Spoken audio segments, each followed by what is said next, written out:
and I am happy to introduce to you the University of Michigan with our concept, Cargo Beep. Take it away, Michigan. Hello, everyone. My name is Michael Robinson. I'm joined by Christopher Packard and Kimberly Gerwin. We're students from the University of Michigan, and today we're going to be presenting the Cargo Balancing Expandable Exploration Platform. We're an interdisciplinary team of 18 students. We're advised by Professors John Shaw and Elliot J. Rouse, neither of which could be here with us today. I'm going to start with a summary and the motivations of our work, and then we'll move into further detail. So in short, Cargo Beep is an inflatable rover that deploys from a compact cylinder to provide greater operational freedom for Artemis. So why does Artemis need greater operational freedom? What you're looking at here on this slide is an example map of Artemis Base Camp. You'll see all of these nodes here that are all connected to each other. And effectively, all these nodes are going to be producing some kind of resource, consuming some other kind of resource. And there's a great logistical challenge and need in moving these resources around the lunar surface. So the primary vehicles that are facilitating this transport at the moment are the Lunar Terrain Vehicle, the LTV, and the pressurized rover, the PR.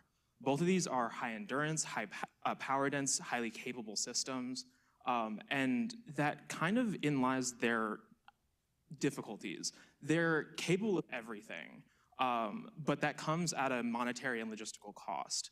These two systems are mission critical, and so there's a gap underneath them in terms of capability for potentially hazardous missions to lunar vehicles, spontaneous missions, and short-range missions. So something lighter and cheaper could help support these two vehicles and expand the portfolio of missions capable on the moon. So this brings us to our concept. We want to create and prototyped out an expandable rover that starts in a collapsed state, as you see on the top left. And by leveraging inflatables, we deploy into an operational roving state, which you see in the bottom right. The prototypes that we've built have achieved a volumetric expansion ratio of 1:5. And we've been able to spec our design to hit a target of moving moderate payloads around the Artemis Base Camp within a 5-kilometer round trip, which is kind of the estimated range that we'll need to be moving these materials in. We also support 3 different autonomous modes. We've started with a remote control aspect, and the kind of mission idea for that is to support these more hazardous mission types. More expensive vehicles wouldn't, for example, be able to deploy sensors into a deep crater without some sort of risk associated with them. Cargo Beep is, we believe, cheap enough to go and do these jobs without significant risk to the mission viability. Semi-autonomously, Cargo Beep could follow an astronaut and carry materials with them just to act as an assistant effectively and increase the capacity of what one person can do on the lunar surface. And autonomously, Cargo Beep can transport materials without human assistance or human intervention at all. So to fulfill that transport criteria that we talked about earlier. So all these missions or all these use cases are predicated on the mobility of our system. And as you've probably noticed from the sketches, that Cargo Beep is a Segway. It's shaped the same way. And that shape gives us the kind of expansion ratio that we talked about, that 1:5. Being a self-balancing 2-wheeled inverted pendulum system enables us to use inflatables to get that expansion ratio. But we also are constrained by the physical limitations of these systems. The dynamics of these systems are rather difficult to control, and that's kind of that self-balancing piece. It's not a super easy problem to deal with, and it involves a pretty robust controller. So our controller for this system starts with 3 external agents. We take in information from an inertial measurement unit that gives us the balance of the Segway effectively. We take in, for our remote control operations, a joystick input for human input or human input devices. So the human operator can instruct the robot on where to move based on where the joystick is. And we also have the motors in these external agents because they act on the world at the end of this control loop. So we take the input devices, our IMU and our joystick, through a software layer. We take this into our primary computer and we sum them in a kind of helper function that then gets kicked to two types of controllers. The lean controller effectively maintains the balance of the robot. It maintains the cargo platform at a desired lean angle. And then we also run a turn controller that allows us to specify the heading of the robot. So between these two, we're able to maintain balance and linear motion, as well as yaw the robot or control its heading. Because of the nonlinearity of these two-wheel self-balancing systems, these two controllers can actually conflict at times. And so we've introduced a governor controller that effectively stabilizes the robot and prevents these two controllers from fighting.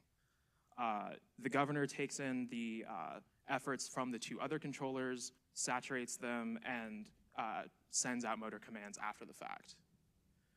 And this system just runs on loop continuously, and we really needed to prove that this system could work on a variety of terrains, and so we've taken it to some different locations. And what you're looking for here is driving over rocky terrain. You can see that the chassis maintains its stability despite these strong perturbations over these rocks. And you can see the lean controller specifically maintaining the stability of the system. We also tested it on a more extreme environment.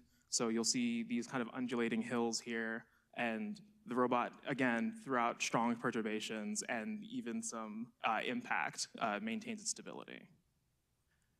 So while all of our systems, or all of these use cases, are predicated on the movement of our prototype and the movement of our system, we need to deploy first before we can move anything. And so to describe the inflatables and the deployment mechanism that we've come up with, Chris will be telling you about that. All right, thank you, Michael. I'm gonna use the fancy controller.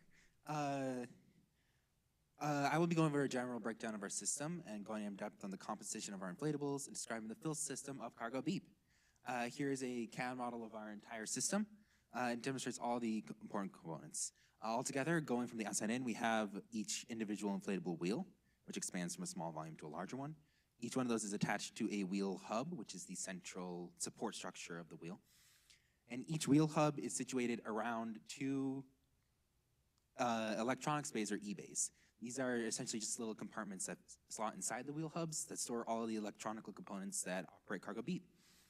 The two wheels and wheel hubs and E-bays are connected through the chassis, which is this segment here. The chassis is made up of two separate segments, which is the telescoping rods, which provide strength and rigidity to the system, and the large inflatable body, which serves as a long linear actuator that drives the expansion from the collapsed state to the deployed state. All of this is locked in place in the open state by the cargo bed up here, which is a auxiliary piece that is snapped on after deployment that facilitates the locking of the system. All right, talking more in depth about each individual inflatable, starting with the wheels. The inflatable wheels consist of three separate layers. They have an internal hermetic layer that holds the gas. They have a woven restraint layer that provides the strength to the hermetic layer, and they have an outer abrasive layer that prevents puncture. The wheel itself is, as previously stated, attached to the wheel hub and is stowed against it when in the collapsed state. The wheel hub is then attached to the electronics bay through the motor shaft through the motor, and also serves as a sort of bearing for the wheels. Moving on to the chassis of Cargo Beep is structurally the support of the robot. It has two components, as stated, the inflatable body and the telescoping rods.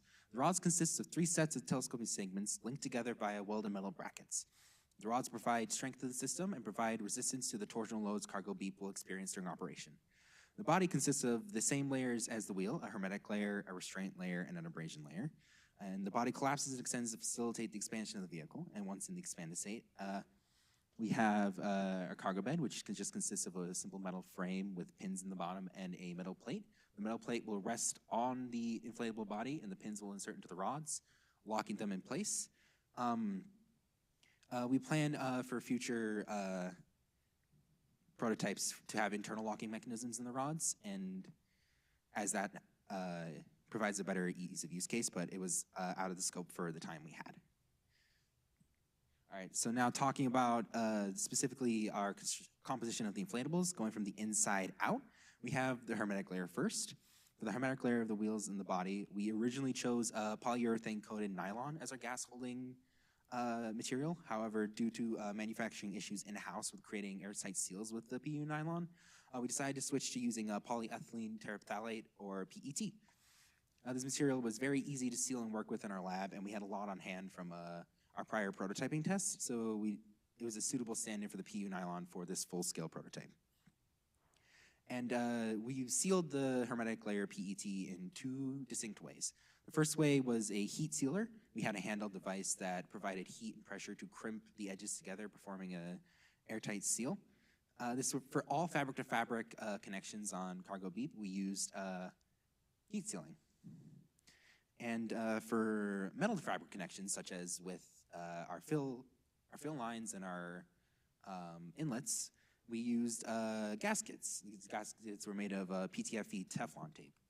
We press the tape in between a metal restraint ring and the rim of the wheel or the face of the eBay, and we press the fabric underneath it.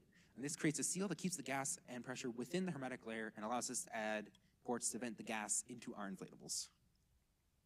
All right, going the next layer out, we have the restraint layer. The restraint layer is composed of woven Kevlar strips. From our literature review, we chose to weave the restraint layer around the wheels in a 45-degree helical design. When the strips are woven in this way, it allows for less motion between the straps under the torsional load the wheels undergo. The body, however, was woven in a 90-degree helix pattern similar to a finger trap. So it would, as the 2 wheels are pushed apart during deployment, the restraint layer will constrict around the hermetic layer. And we want that to happen because we need the restraint layer to be smaller than the hermetic layer, because the point of the restraint layer is to take all of the loads from the pressure for the hermetic layer. The hermetic layer alone is not strong enough to support deployment and use, so the restraint layer is just there to add durability and strength and make sure we actually have a functioning robot. All right, and then final layer out, we have our outer abrasion layer. We identified that abrasion from the lunar regolith is the most important problem that pretty much any inflatable on the moon faces, as the regolith is a bunch of tiny knives and razors. To combat this, we have created an outer abrasion layer. It is composed of UV-resistant ballistic nylon, and that serves as a durable protective shield for the more susceptible restraint and hermetic layers. All right, now pulling it all together, we have the inflation system. Going over the fill procedure starts with Cargo Beep resting on one of its wheel hubs in a stowed state. We then connect flex hoses to ports on the wheels and the body, and we run those lines to our gas supply. We then connect the gas lines to the wheels and inflate the wheels until they reach their full volume, as shown here. Once this full volume is reached, we turn off the gas to the wheels and then connect the line to the body. We then inflate the body, and as the body inflates, it pushes the 2 wheel hubs apart until the body has reached a full vertical extension. Once this extension is reached, we turn off the gas, and then Cargo Beep is laid on its side. We chose to deploy vertically, as a horizontal deployment risked providing extra wear to our wheels, as when we deployed, the wheels would be pushed apart, scratching against the regolith, and we decided that we decided it would be better to deploy vertically to avoid that extra abrasion of our abrasive layer. And once Cargo Beep is laid on its side like this, we place the cargo bed on top to lock it in the extended state, and then Cargo Beep is ready for operation. All right, and here we have a demonstration of the chassis extension.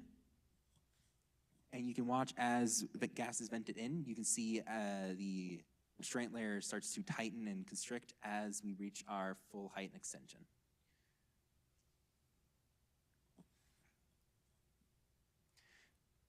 And then we have a video of the wheels inflating. This video is sped up just because it takes a little bit, but the main reason we show this video is just to show the severe volume change that we can get on our wheels. As you saw there, it started as a pretty small compacted layer around the wheel hub, and then as gas was vented in, it expanded to a much larger increased volume. And you can see it rolling around right there. All right.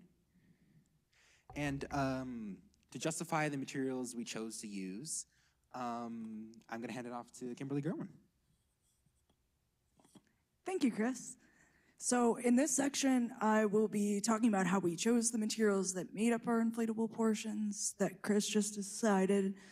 And that starts off with outlining the list of goals that we really wanted to cover with this technology.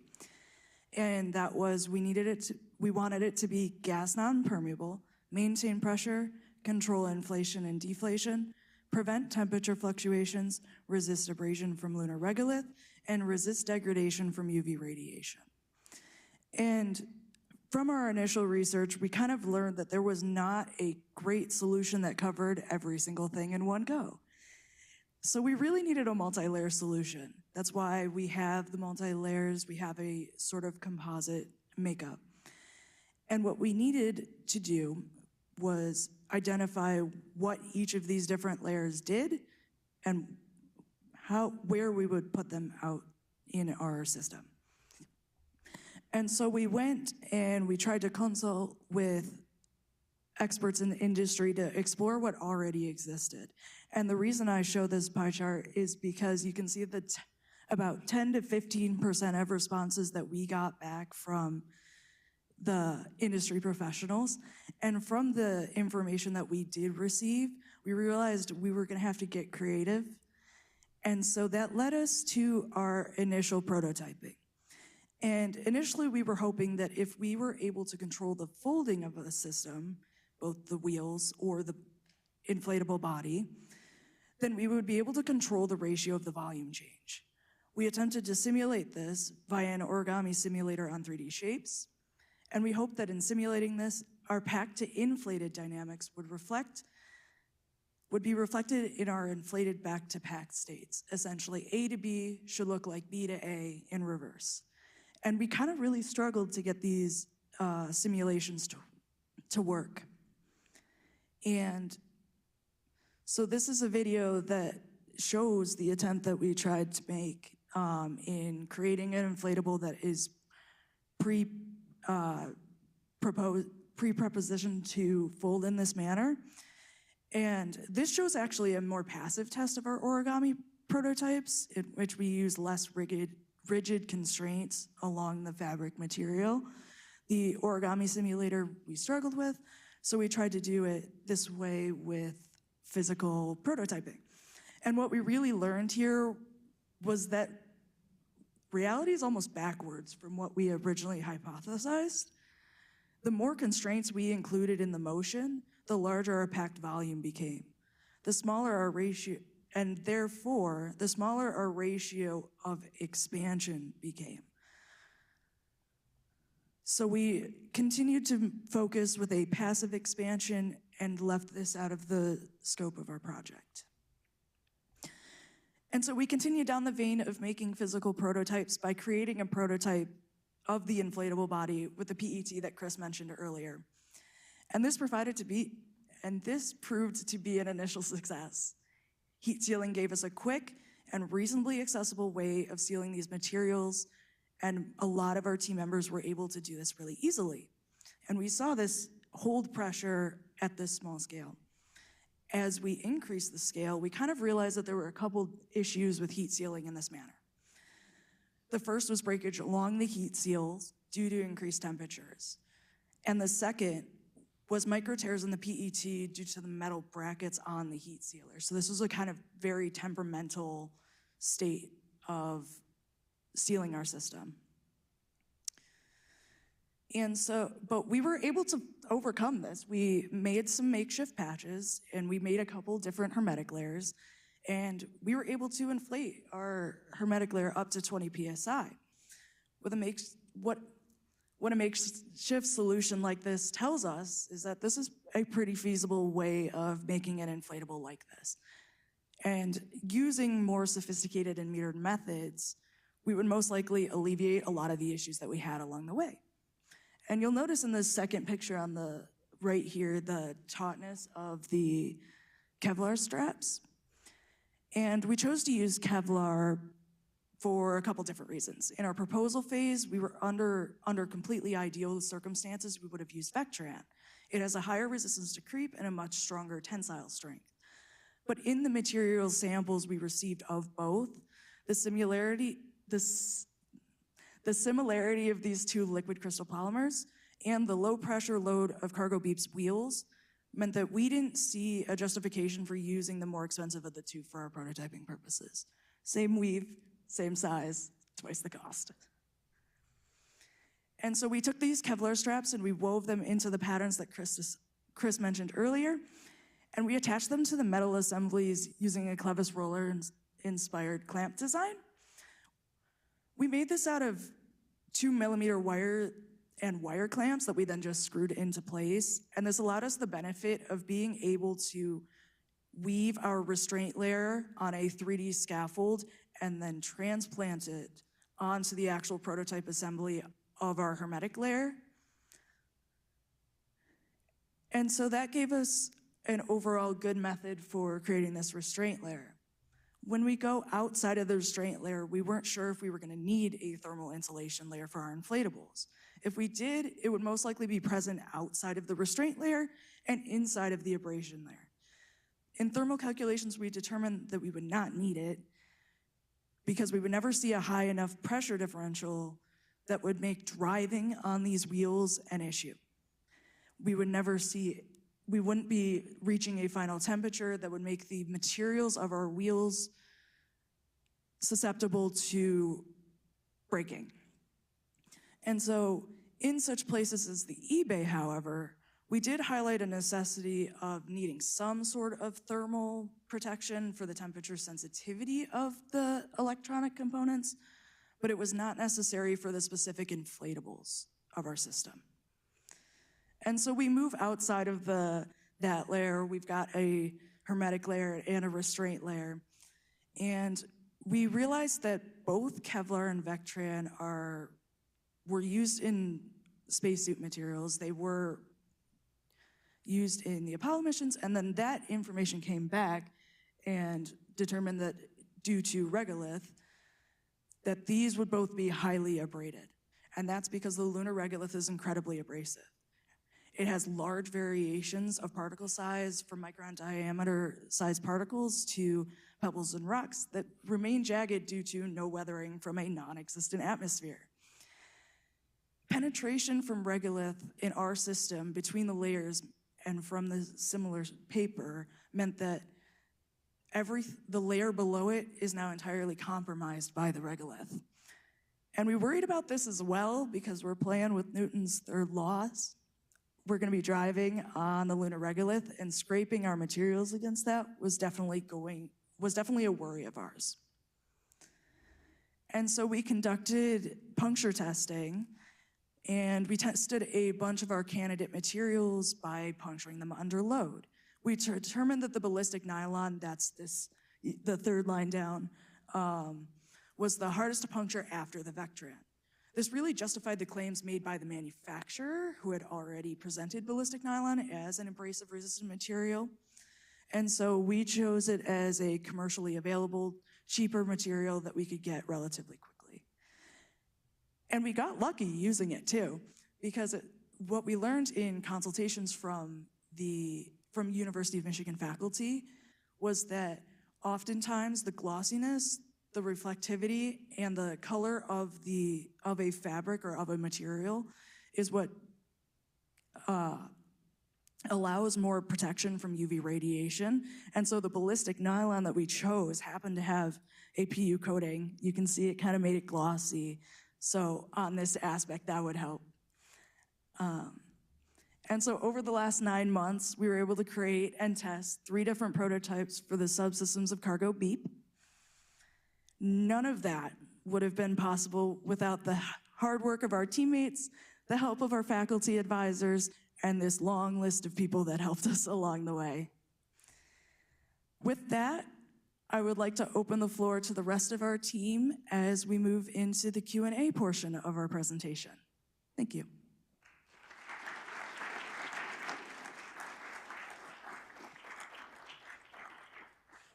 Thank you, University of Michigan. Great job. Doug, can we start you off with a question for the team? Sure, yeah. Thanks, everybody. You did a really good job. It's really cool to see,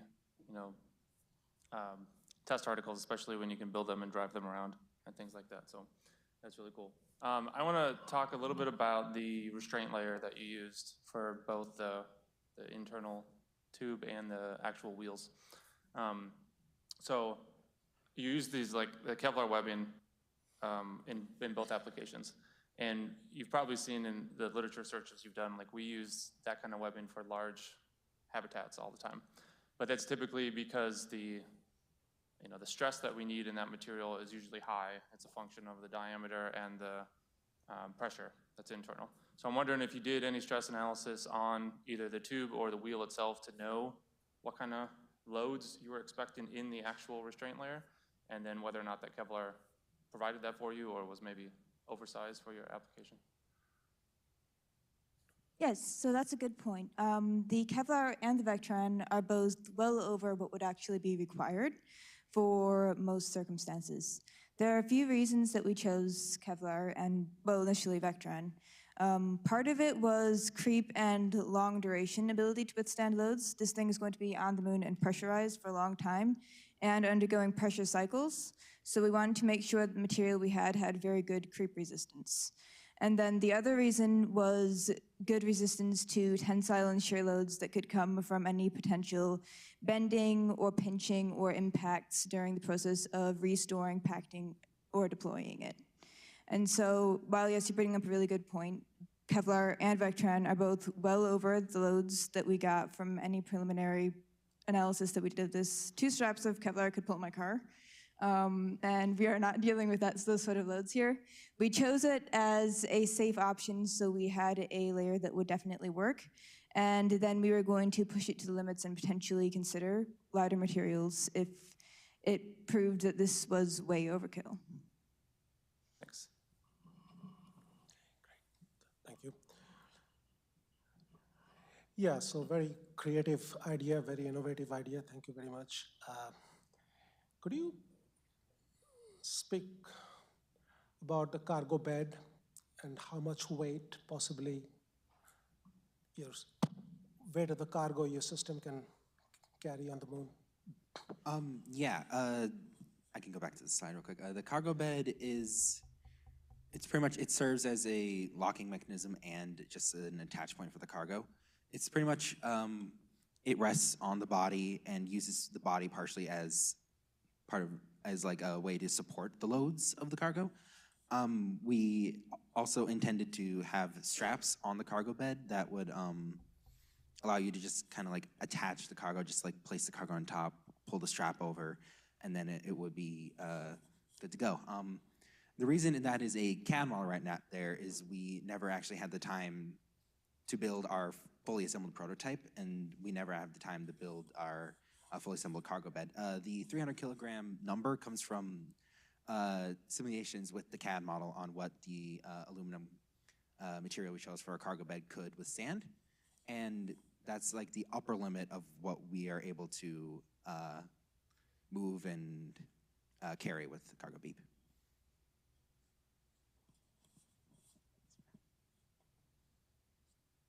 Similar question, but the expansion ratio you said was 5 to 1. Is that, how did you calculate that? And was that, what were you aiming for? Was that sufficient expansion ratio for you?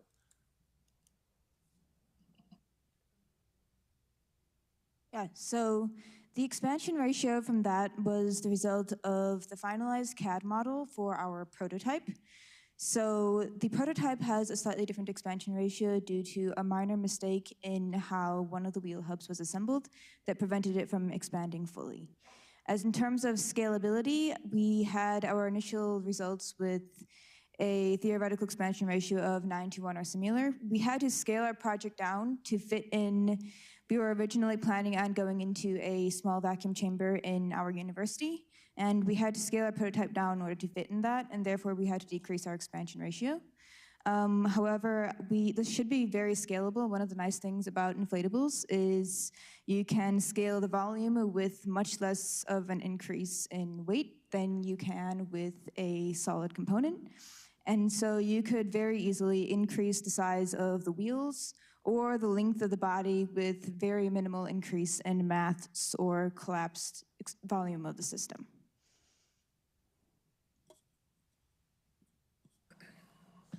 On the deployment sequence, you have it goes from the vertical position to the horizontal position. What is causing that kind of to transition from that position to the horizontal position? And then also, as far as the cargo bed, how is that installed? Is that a manual thing, or is that part of the system and it kind of locks in place automatically? How does that work too? Yeah. The deployment from the vertical to horizontal position is kind of a push. It's we're designing cargo. Let me explain. Cargo beep is designed to be durable, right? We want this thing to like tumble down into craters and stuff. You saw with the video Michael showed. We expect this thing to be like falling over and like tumbling, and the whole point of it is, if it lands on its two wheels, it can right itself. It can keep going. So we chose this configuration to avoid extra abrasion from the lunar regolith. And from our analysis, we determined that the impact force from leaning over would not be sufficient to damage the internal inflatables. It's going to experience much worse loads during operation. And the cargo bed is a separate attachable piece. So cargo beep is stored in the cylinder, and you would have the cargo bed stored separately as a separate piece that astronauts would attach on. We have looked into ways to make sure that process is as smooth as possible, as we know how difficult it can be to like manipulate things like with your gloves on the moon. And as far as, is it a physical push, or is there, I mean, because I could see if you would actuate one of the wheels or spin the wheel, it probably going to topple. I mean, is it, or do you envision it being a physical push by an astronaut? We envision it to be more of a physical push from an astronaut. Yeah, I just want to ask a question on the telescoping mechanism is very susceptible to lunar dust, as everybody knows. And so did the team ever consider putting those inside the inflatable actuator to prevent the dust, or it just didn't have time to put it in? We did, actually. We had one of our initial ideas for cargo beep was to have all of the chassis components be resting inside the inflatable actuator. There were issues with that, with like sizing and like pinching within the inflatable body and attaching the cargo bed. Like, if everything's inside of the inflatable, we didn't really have like a good place to attach the cargo bed. We considered instead of putting everything inside of the inflatable body, we're talking about putting fabric sleeves around the collapsible rods. We did preliminary testing on just like wrapping tight fabric sleeves around the rods and like collapsing and extending them to see if the fabric would catch, and our testing showed that it would not catch. We did not incorporate that into our final prototype, but as a future consideration, that is something we are looking into. I'd like to add that one of the reasons also that we have the telescoping rods outside in this case is that initially, more early on in our design, we were intending on attaching the cargo using the rods. So we were going to directly attach the cargo to the rods through some sort of bracket system. Yeah. But that has issues with collapsibility. So any part of the rod that you're using to like mount things is not a part of the rod that's actually collapsing into the other rod. So to increase the inspection ratio and to simplify the process, because we were running low on time, we decided to add that cargo bed on top. But that's the reason why the rods, another reason why the rods are on the outside is because in the future with further development, and if you like fine tune like your collapsibility and frankly, because of the limitations with our vacuum chamber that we intended to use for the length, you could increase how much this expands like lengthwise. You just increase the length of the rods and the inflatable. With that room, you could potentially mount the cargo using the rods and get rid of that part.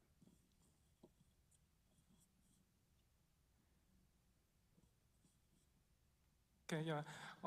Your material selection is very reasonable, and there's a good data for the testing. And most Kevlar has a high tensile property, so we can protect some high velocity of the ballistic object. So we can use the anti-ballistic, anti-gun armors. And the other guys did the polyethylene you use that is the Vectran. It's the polyethylene. That is good for some shear strength, high shear strength. That's why if we use the anti-sword and anti-knife armor, so that's why it has the high operation property. So that's good data. By the way, you might want to consider some static charge transfer on the friction because you have the high friction when you use the wheel. That means you can collect the lunar dust. So maybe you can check work function of the material. So that means how much energy required to remove the electron. So then maybe you can simulate how much lunar dust can be collected during the rotation or some friction. So that one mention for the study.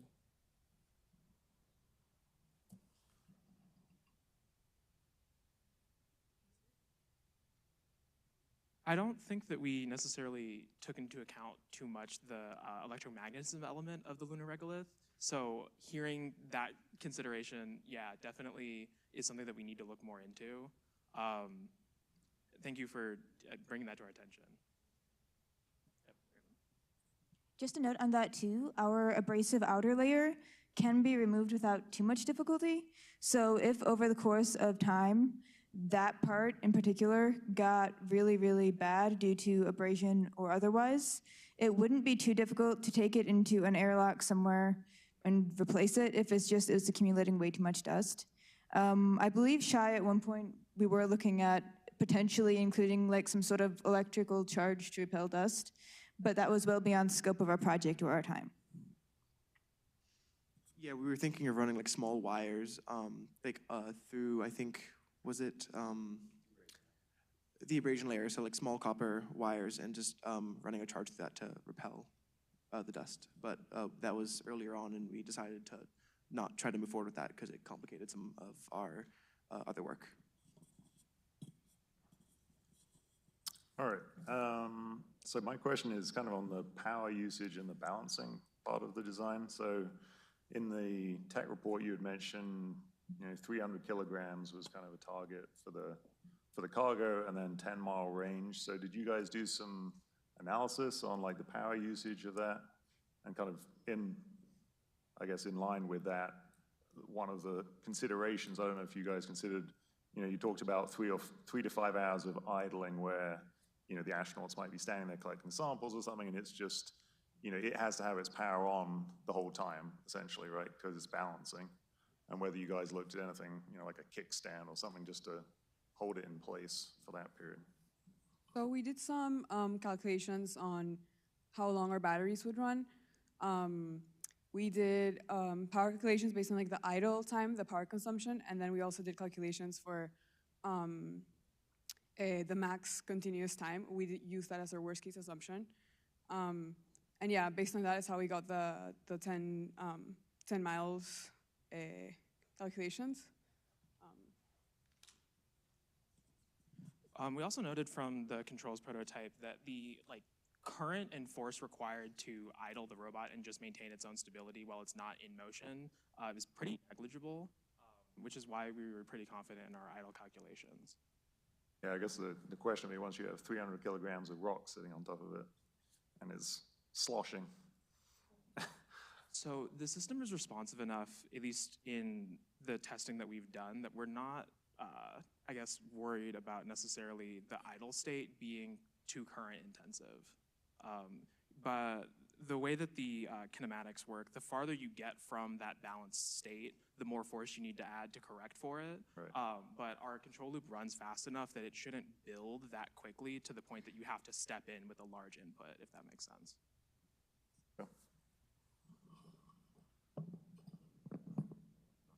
So I appreciated the honesty in your technical write-up regarding your challenges with project management. So I'd like if you guys, you guys are not the ones that had the fire, right? No. Okay. No. One of you had a fire, so they had some challenges, but you did mention some changes in leadership. Could you comment a little bit on how you addressed that? Yes, so we started off the team with Raven and Shai here as the team leads.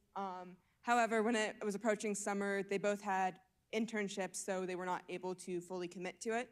So Michael Robinson and Jason over there stepped up for the summer. The four of them had a formal handoff meeting where they basically transferred all of the required information. Then, since we had less people in person over the summer, a lot of the people in person, including Michael and Jason, were more focused on the technical work. So I was remote and focused more on the admin, which then led to, as the semester was picking up, Jason then had to step back for classwork, and I stepped into his position leading the team. Again, keeping everyone in the loop about it and trying to be as transparent as possible to the entire team about all of these changes. And I think with how fluid it was, we handled it to the best of our abilities. I agree with you. And it's a real experience. This is what happens also in very well-equipped companies, and things happen. In that same line, I did want to ask you about your TVAC test, because you were unable, you had to make a programmatic decision that you were not able to do it, but you're making informed decisions on your materials and on your design. Could you comment on what you were expecting in your TVAC test? What temperature range were you targeting? So our original plan for it was to be able to test at obviously near lunar pressures, and we wanted to be able to test at around -40 Celsius, since that was the lower limit on the chamber, as well as potentially up to 100 Celsius. The idea was that these tests would be functional and only for subsystems, as we originally, in our proposal phase, had planned on testing in a larger vacuum chamber, but due to scheduling difficulties, that was unable to happen. So we were focusing on functional tests for each of the subsystems, primarily focusing on the inflatable side, since the electronics had either had history of working in vacuum, as well as not being as critical to the project as the inflatables. Thank you. Additionally, after, so the original chamber that we had was called like the Pebble chamber. It's like huge, it's like the size of like an apartment. And if we wanted to, theoretically, we could drive the robot around in there. It's like that big. After we were unable to get that together, we transitioned to going to a smaller vacuum chamber. So that led us to change the size of our, oh, sorry. Yes. So just for context, the smaller vacuum chamber, we were restrained to dimensions of 3 feet by 4 feet, and it was a round chamber, so much more condensed, leading to us also shrinking the size of a lot of our components, reducing our expansion ratio.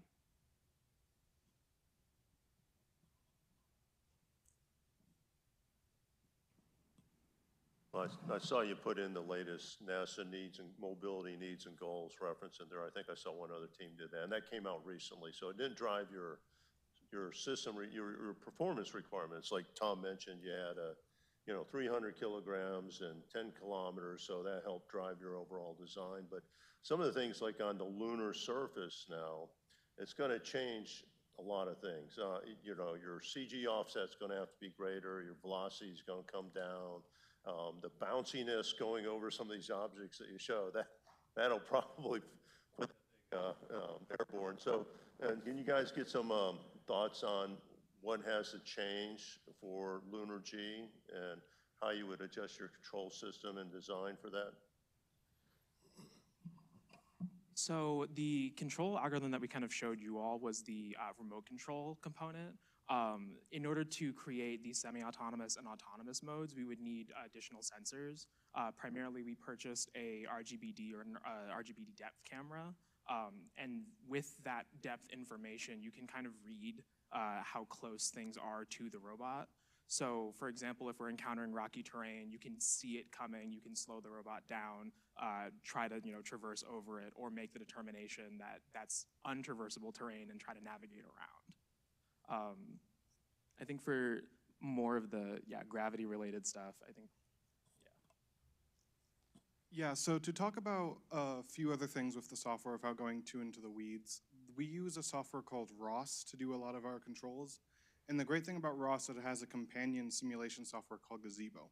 We were not able to go super in depth into using Gazebo in the time we had, but I did do some initial testing in it, and that allowed us to do some basic tests of like how we could in theory like calibrate our parameters using like lunar gravity conditions and stuff like that.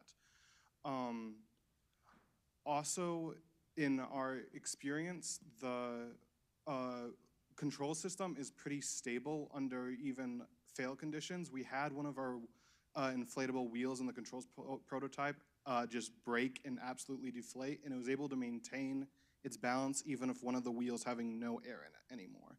So we are pretty confident in the stability of our control system. We also did several different traction tests with different levels of inflation to see its behavior, and with that we can consider that if we are seeing, for instance, bouncing over hilly terrain, we could deflate the wheels somewhat and still run successfully, and the PID system works well with that. Yeah, I think it's pretty robust for CG offsets. I worry about the crew members just putting some lunar samples on this thing, and is how close it, or can the Segway platform deal with a pretty high CG offset? Qualitatively, because we haven't, yes, that is the right word. Qualitatively, because we have not been able to use too much testing, I've been able to like lean most of my body weight onto the controls prototype, and it does not budge. So when it comes to like sudden disturbances, it is like pretty robust in fighting against them. I wouldn't recommend an astronaut comes up and just slams a rock down onto the top of it, but as long as like they know how to handle it properly, I don't think disturbances should cause any like adverse behavior. Did you ever resolve the issue of axial slipping of the Kevlar straps? Yeah, so what we did, and actually we have extra slides that I just remembered talking just about that. So we had done two types of sewing. What we did to attach straps to each other was this tapered diamond stitch, and then we did a cross stitch in the middle of the X's there to prevent torsional slippage. So that was sufficient to avoid the, okay. All right, I gotta ask now, did you do that diamond stitch like with what kind of sewing machine did you use? This is a very detailed question, sorry. I sewed it by hand. However, we did use a sewing machine. Well, I didn't just sew it by hand. Avery did a lot of the work. But we did use a sewing machine for the abrasion layer, and that was a Brother machine. What was it, a programmable machine, or did you stitch all the lines by hand? Oh, that's all stitched by hand. Wow. Okay. Cool. Congratulations. That was a lot part of people of can do that. So that was part of the issue with approaching the TVAC deadline.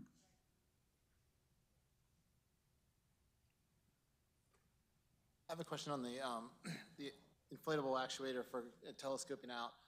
Did you guys consider utilizing just all textiles or all inflatables for that on the structural side, not only just for the actuation, but also the structural side of things? So eliminating all the telescoping rods and those things? Oh, yes, we did consider just using the actuator itself without the rods and chassis.